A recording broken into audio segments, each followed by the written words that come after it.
Welcome to day 630 of our Web3 journey. I'm Ed Krasenstein here with my twin brother Brian. And remember, these videos are sponsored by NFT Tech. They're an investor in DeSoFi. So yesterday, there was quite a bit of drama on Twitter. Not that there ever is a day where there's no drama, but yesterday was especially drama-ish as Elon Musk decided to ban 8 journalists, Brian. Yeah, so around 7:30 p.m. Eastern time, around then, uh, reports started to come in that specific journalists had been being suspended from Twitter. They were logging into their accounts, finding that they were suspended. And before, I'd say 30 minutes or an hour or so, we got kind of a full picture of what was happening. And in total, 8 journalists were banned. These journalists range from CNN to Washington Post and the New York Times, several independent journalists as well. Aaron Rootbar was one of the main ones that was first noticed. But it appeared that Twitter was trying to get back at some of these journalists for some of the things that they posted regarding the Elon Jet account, which Elon claims led to a car that his son was in getting sort of attacked. Somebody jumped on the hood and they followed it. But Twitter banned these 8 journalists. It was, some people were phrasing it as the Thursday night massacre. He also banned the main official account for Mastodon, which is a decentralized social media platform, kind of trying to compete with Twitter. But the bans, like I said, appear to be related to the journalists linking and posting images of Elon's flight paths, which happen to be publicly available via the FAA website, the Federal Aviation Administration. Musk later posted a poll asking if journalists should be unbanned either now or in 7 days. This poll ends in about 12 hours from now. So I guess after that, we'll see what happens. Right now is winning by quite a bit. As a dad, I think I see where he's coming from. He wants to protect his kid the best he can, and he wants to make sure that his kid is safe. But as an observer from afar, I think the hypocrisy is quite clear. He's promoting this release of all these Twitter files, he calls them, which show that Twitter banned mostly conservatives for spreading false information around the elections, around COVID, and he attacked the previous team at Twitter for doing this, saying that it's violating free speech and whatnot. But then you have journalists who are posting this information from the FAA, which is actually public information. Flight paths are public information. All you need to know is the number on the plane. Journalists are just reposting this either in articles or sometimes on Twitter, and he thinks that these journalists should be banned. So you're comparing journalists posting public information on a town square versus users posting misinformation that could actually lead to election interference or COVID deaths on this public square. I think one is a little bit worse than the other. So I see the hypocrisy there. Yeah, it's really hard to view this and not think there's hypocrisy, like you said. Does this mean that posting any information now is going to get you banned? Like if you post phone numbers, addresses, license plates, whatever, personal information, is that going to result in the banning? Or will it only result in a banning when it affects Elon Musk and he has to say, okay, it's going to apply to everyone now? I mean, it feels like that's what he's doing here. Like you said, the COVID misinformation. So basically you're saying posting information that could lead to the harm of somebody should not be permitted. But posting that drinking bleach could cure COVID or kill the COVID virus, which actually did happen on Twitter, and that's some of the stuff that was censored, that's free speech, and that should be allowed. Where's that line drawn? And who draws that line? It used to be Jack Dorsey and the Twitter team back then. Now it's Elon Musk and his team. Jack Dorsey's team was more left-leaning. Elon Musk definitely appears to be more right-leaning since he's taken over Twitter. So the line has just shifted to protecting more conservatives. I mean, that's my view. It's not really free speech. It's just more free speech for people who have Elon Musk's ideas of what free speech should be. So I think that's a problem. And I think that's why you need to decentralize this. Something like DeSo, where DiamondApp.com is built on the DeSo blockchain. That's all decentralized. Nobody has control. DiamondApp is an app built on this blockchain. They can ban people, they can censor stuff, but all that data is still on that blockchain, and other apps can still pull that data and feed into it. So I think that's ultimately the solution. Elon Musk obviously doesn't have that intention, at least not right now. He just wants control. And I think it's funny because he actually was in a Twitter space in the very beginning, and he was mentioning how Jack Dorsey had so much control. And somebody asked him why he bought Twitter, and he jokingly said, because I want control. He said it in a All joking manner, jokes but have some truth to them. I don't think it was really a joke. I think he's actually serious. Yeah, So go ahead. yeah, like I've been participating in a lot of Twitter spaces, some pretty big ones. Mario Nawfal has been hosting some, and it's more leaning right. I'd say it's substantially leaning right most of the time. And these people are all attacking the past Twitter and Jack Dorsey for banning misinformation that could actually cause harm to hundreds or thousands of people. But then when Elon bans journalists for posting information that's already out there, that's public, that the federal government posts, it's crickets. You don't really hear them sticking up for those same principles of free speech, as they call it. So I have a problem with that. I think that the hypocrisy is clear, like I said before. Yeah, and Jack Dorsey has biases. I have biases. You have biases. Everybody has biases. Elon Musk has his own biases. So this case is a case in which Elon Musk acted on his own biases to remove free speech from the platform. Whether it's right, whether it's wrong, I would actually say, that information shouldn't be on Twitter. If that was my son, I would be furious as well. So I don't know. What happens when a big Twitter account begins posting negative information, say about Tesla or about Elon Musk breakup with Grimes, or say lies about his children? Are these users going to get banned? Is that information going to be censored? And then is Elon Musk going to say, you're no longer allowed to post misinformation about people's breakups or lies about people's children? So we don't know. And obviously this isn't free speech in the traditional sense. So we'll just have to wait and see how it unfolds, I think. Yeah, and definitely. So I want to move on to something else that happened that was kind of buzz on Twitter, and that is the Trump NFT trading cards. Trump's been saying that he has had a major announcement coming. He said this 2 days ago, and yesterday, apparently one of those major announcements at least came out, and he's releasing the official Donald Trump trading card collection, which is minted on the Polygon blockchain. As cringe as it seemed, the collection of 45,000 digital trading cards were priced at $99 and sold out within 12 hours, netting the project $4.45 million. So they're definitely raking in the cash. I think it's important to note that none of this money is going to the Trump campaign. So if you were one of the people buying these thinking that you're helping Trump's 2024 campaign, that's probably not the Oh, really? case. So it's just a personal sale of Yeah, this. so actually Trump licensed his name, image, and likeness for this project to a company called NFTINT, and they are the ones that created this project. So he's getting probably royalties and licensing fees. But I think no matter what side of the political spectrum you fall on, this project definitely shows that crypto is not going anywhere anytime soon. The NFT space is still here despite the major drops we've seen. But yeah, positive for the crypto space, positive for Trump's pocketbook, I guess, positive for the 2024 election if you want Trump to win. I'm not so sure.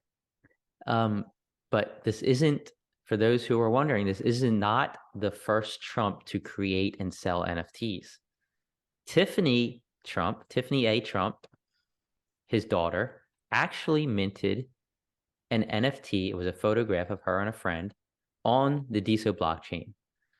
So, do you know who owns that NFT, Brian? I do. We do, right? So We we do. actually bought the first ever Trump NFT, not Donald Trump, but Tiffany Trump. So that's something to think about. And also, Trump once called Bitcoin a scam, but now he's minting NFTs on Polygon. So, you know, Hypocrisy's everywhere, I guess, huh? yeah, I guess so. Especially I mean, today. people's opinions change on crypto, that happens. So maybe you just can't blame them for that. Yeah, so let's move on to the DeSo blockchain. What is happening with DiamondApp?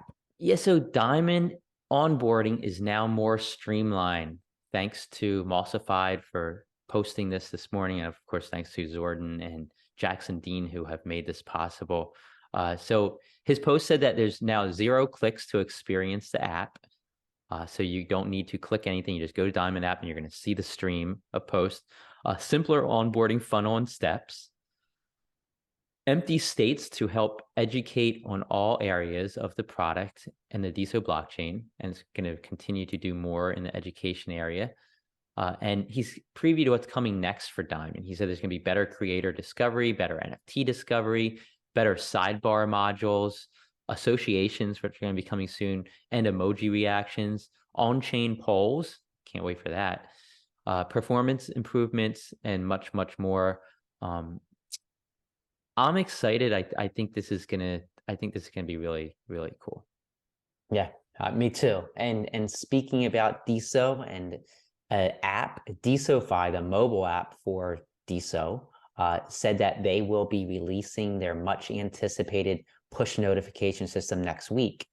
This is big. You will get push notifications in real time with no delay. So I think that we all want this. We all need this, I'd say, so that we can stay up to date. It will help user retention for sure.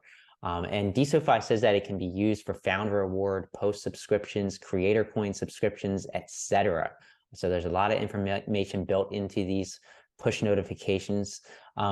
They're also going to be sending out hot topics every day to the users as notifications I like that. to make sure. What did you say? Something? Yeah, I said I like that. That's a really good idea. Yeah, and they said that it makes sure that every DeSo user checks to see what's happening at least once a day. And I love that. Keeps people retained, and that's what we need. We need engagement. Engagement is definitely not doing as well as I think a lot of us have hoped, but hopefully that's about to change. Yeah, and DSoFi is taking some big steps as well as Diamond. Yeah, so Natter, he made a post yesterday, a big long post, and he said that a lot of people are complaining about missing posts and transactions yesterday. I know I was talking to Stargazer yesterday. I know that we were having some issues with NFTZ, so this was definitely a problem. Natter confirmed it yesterday. He said that no funds were lost, but some transactions were reverted. And he said that when you make a post on an app, it isn't instantly mined into a block.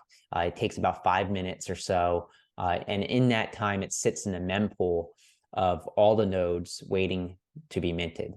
A Waiting to be mined. divergence is I think the term is mined. mined, yes, not minted. A divergence is what caused this, Natter said. One set of nodes thought that the transactions should be mined, while another set thought that the data was incompatible with other transactions. So that was the issue, apparently. And Natter said that about 1,000 transactions in the mempools were affected. So it impacted about 1,000 transactions. Not a ton, but definitely enough to be noticed. And once a transaction is mined, it's almost impossible for it to be canceled out, he said. Additionally, he said, quote, "We are deep on a transition to a cutting-edge proof-of-stake consensus mechanism that will lower finality time from 5 minutes to just 3 seconds. And that should make these issues virtually impossible." That would be huge. I can't wait to see what the proof of stake consensus mechanism will be, though. Yeah, you can expect to hit these hurdles along the way, but I think we're moving toward a solution for some of these things. I know a lot of people have been complaining about these missing transactions. This definitely isn't the first time. I mean, it's been happening a lot over the past couple of months. So it'll be good to get the transition to go into effect and reduce that block mining time from 5 minutes to 3 seconds.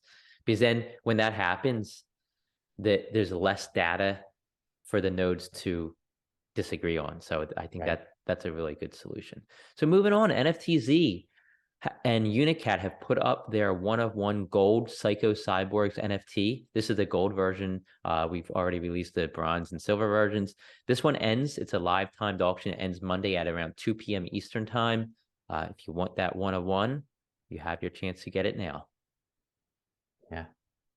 And the last Whale Shark ETH ads by Whale Shark ETH NFT, the last one of the year, ended yesterday, and it got 45 DSO by Artbot. Artbot wins this NFT, so he can now post anything he wants on Whale Shark ETH's DiamondApp profile, anything that Whale Shark approves, of course.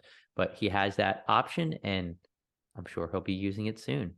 Yeah, it's about $400 in USD. So uh, definitely an interesting concept, and Whale Shark proved that ads on DeSo is definitely something that there is demand for.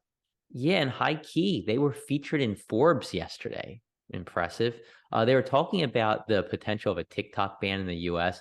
I know there's laws being passed or trying to be passed right now to ban government officials from using TikTok, but a lot of people assume that this might be spread to everyone in the US. I'm not so sure, but it's a possibility. They mentioned DSO as an alternative to TikTok in the article, which is amazing. Great news for Story and Pearl. I think they're kind of similar in many ways. So great job, High Key. Keep it up. Yeah, there really are not any major platforms as alternatives for TikTok besides Facebook Reels. Well, there's And also YouTube Shorts. My son is obsessed with YouTube that's Shorts. true. So there are alternatives from the big players. There's no standalone app Yeah. just for something like TikTok. The US is afraid that China might be, I guess you could say, spying within the app, sharing data, collecting data, and all of that. So they see it as a potential security risk for the US government as well as US citizens. We'll see where this goes, though. Yeah, I was talking to a friend. There was who works with a lot of drones, and he said that drones are also having this issue where the government's outlawing drones within government agencies because most drones are actually made in China. So moving on, these social worlds post to earn winners. They awarded $52 to these top 8 DSO users. Number 1 was Michelle Lord.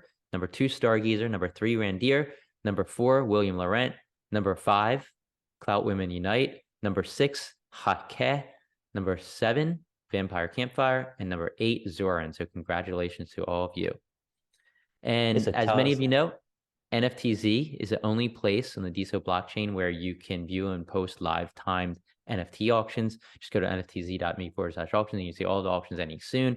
I want to just touch on some that are ending in the next 24 hours. There's a really awesome Batman Swaps NFT that ends at 2 p.m. Eastern time today. Check that out. Striga has some amazing black and white photography NFTs that he has up for auction. They end at around 5:30 p.m. Eastern time or so. And there's another Santa Badass ending at around 1:45 a.m. Eastern time tomorrow morning. That's Badass, Badas. And Yeah. Brian? Yeah, let's quickly get to the top NFT bidders on the DeSo blockchain over the last 24 hours. They are as follows: Slice Rabbit, Mr. Music, Alendez, Hey Yang, Studio Richards, Meta Philosopher, Mir Killy, St. John Piano, Dr. Rob, and DOZ. And the top diamond creators of the last 24 hours, thanks to our friends at Alchembase for this list. These people received the most diamonds or tips on the DeSo blockchain in the last day. Skin Lover, UFI, Now and Then, Stargazer, This Day in Music History, Striga, Cold Lux, McMarsh, Studio Richards, and Goosey's. Congratulations. And everybody take a look at all the DSO events that are taking place today. Thanks once again to Miss Katie Ann for providing us with this list. And have a great rest of your Friday and a great weekend. And we'll talk to you tomorrow.